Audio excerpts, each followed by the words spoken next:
Hello everyone, welcome back to the next video. In this video I will show you how to use Spotlight to light up your scenes in ThreeJS. So let's get started. So firstly, this is the output, and I know you can't really see much. Typically Spotlight is used in conjunction with other lights. It can't be used, you can't just use Spotlight. You can use it, but here you can see the output is, the scene is not clearly visible. So in case if it makes sense for your app, you can obviously definitely use only Spotlight. But suppose if I also uncomment ambient light, and here you can see now the output looks different. The Spotlight is still there, but the effect is minimum. Most of it is ambient light. So use whatever makes sense to you. So here I am using Vite. I have created a simple app using by running this command, simple HTML, CSS and TypeScript project. Then inside package.json I have installed these three dependency for ThreeJS and type/3 for TypeScript, so that I can get IntelliSense for ThreeJS.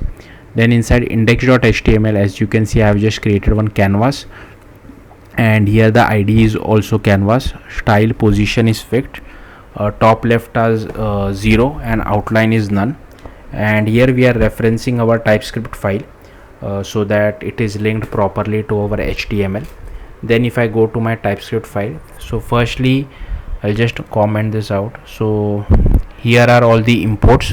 So if you want, you can just copy paste all these imports. Then we are getting hold of our canvas. We are creating a new scene, and here this is how you create a Spotlight. So there are a lot of parameters, even I don't remember all this. So sorry. So if I just do hover over this, you can see the first parameter is color, second is intensity, third is distance, fourth is angle, then penumbra, I don't know what that means, a percent of the spotlight cone that is attenuated to the penumbra, I don't know. Then the decay.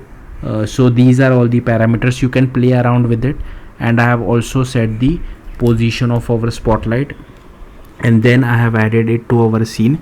Then I have created one mesh standard material. I have added some roughness to it, and if you see some mesh, I have just added one sphere, one cube, one torus and one plane mesh, and just added it to our scene. Then here we are getting the width and height of our screen.